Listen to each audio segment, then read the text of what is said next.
Ti addormenti durante le meditazioni o ipnosi o tracciamenti somatici?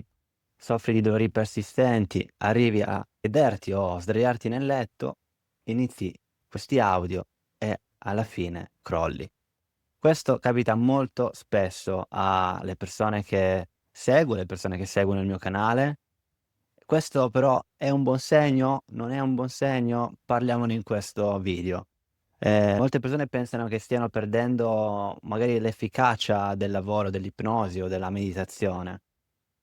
È importante capire cosa succede nel corpo, nel cervello quando ti addormenti e perché eventualmente ti addormenti. Se ti rilassi così tanto, probabilmente il tuo sistema nervoso si sta fidando di quello che stai facendo, quindi si sente comunque protetto, altrimenti andrebbe in una situazione di allerta, quindi il contrario, no? Il fatto che però ci sia un completo rilassamento e addirittura ci sia addormentamento in tutto ciò, può essere controproducente a volte. Prima di andare avanti su questo video, se non mi conosci, mi chiamo Alessio Veneziano, sono un terapista, sono laureato in fisioterapia e mi sono specializzato in psicologia del dolore. Offro ai miei clienti un approccio olistico, mente-corpo, per problematiche croniche, dolori o sintomi neuroplastici. Tutti quei sintomi che vanno avanti da 3, 4 mesi, se non più, possono arrivare a durare anni, dove la medicina convenzionale non ha avuto successo. Quindi stiamo parlando di fisioterapia classica, farmaci, se vogliamo anche psicologia. Il metodo che ho creato si chiama Neurobalance, se sei interessato guarda il link in descrizione, trovi una spiegazione nel mio sito web di cosa si tratta, come affronto le problematiche. Io stesso ho affrontato la mia problematica di dolori persistenti al collo per 5 anni e quando ho risolto attraverso un approccio quindi mente-corpo, ho iniziato il mio canale YouTube e ho iniziato a divulgare questo metodo che è lì dal 2021-2022 in costante aggiornamento. Andiamo quindi avanti su questo video del ti addormenti e se ti addormenti sia una cosa buona durante la meditazione. Diciamo che ci sono 2 estremi: tensione nel corpo, quindi molta ipervigilanza che non riesci a neanche rimaner fermo, quindi c'è una parte in cui il corpo è costantemente presente in quello che sta facendo, ma con una presenza, se vogliamo, di ansia. E poi c'è l'ultima parte, diciamo la parte estrema più bassa, è quella del sonno profondo. Noi durante le meditazioni dovremmo rimanere leggermente verso quella parte di sonno profondo.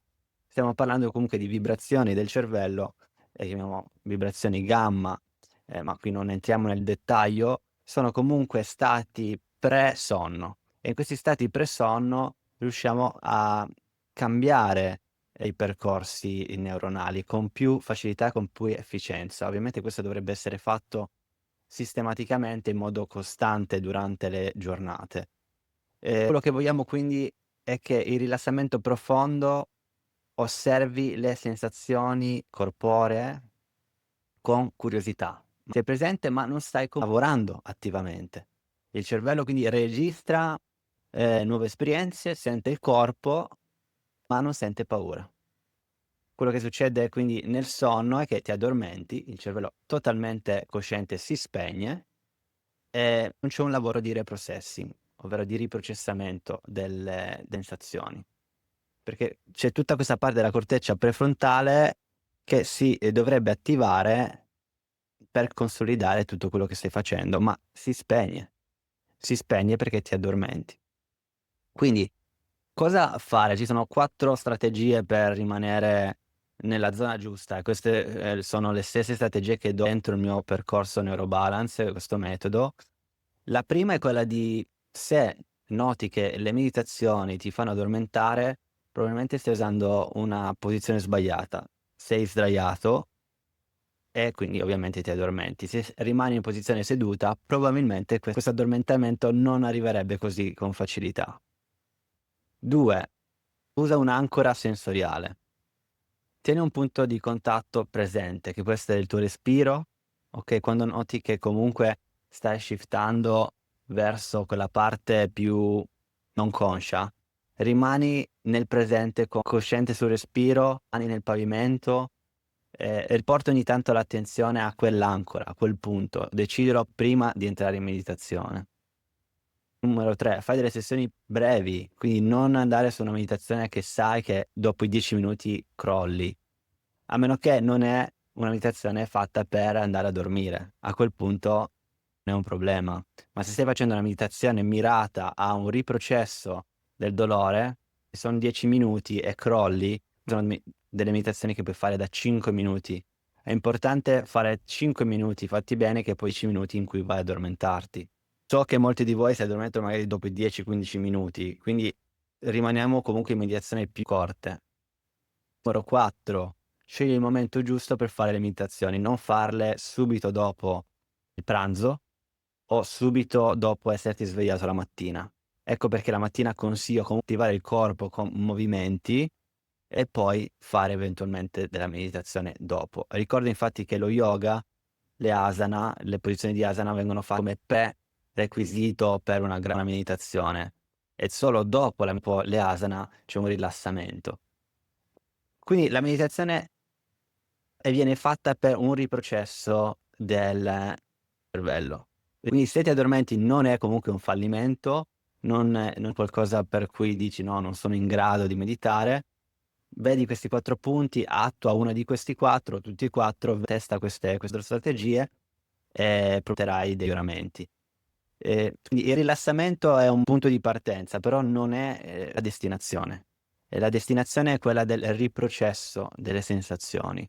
Se riesco a rimanere presente, un po' distaccato di quello che sta succedendo nel mio corpo, sì che, è lavoro. E magari dura 2 minuti, magari non dura 10 minuti. Bisogna entrare in un mindset quando facciamo meditazione come se dovessimo veramente abituarci a un workout, un allenamento fisico. Non possiamo fare subito 10 chilometri di corsa, perché non ce la faremo, andiamo su 2, 3 chilometri di corsa. La stessa cosa nella meditazione. Il tracciamento somatico viene fatto inizialmente 3, 4, 5 minuti nelle mie sessioni e poi dopo si potrebbe arrivare a 15, 20, 30 minuti. Lo so che guidato è molto più facile che farlo da solo, però gli audio che vedete nel mio canale sono tutti guidati e hanno differenti, lunghezze. Iniziamo su quelle corte e andiamo su quelle più lunghe. Se volete fare un ulteriore passo, soffrite anche di dolori persistenti o sintomi persistenti, vedete sul link in descrizione come funziona il metodo e cosa vi offre in più rispetto a tutto quello che magari non avete fatto nel passato. Per adesso è tutto, spero che questo video vi sia servito. Scrivetemi se anche voi avete problemi con addormentamenti vari durante le meditazioni, magari le mie. So che molte persone mi avevano scritto in passato chiedendomi: "Cosa succede se mi addormento?"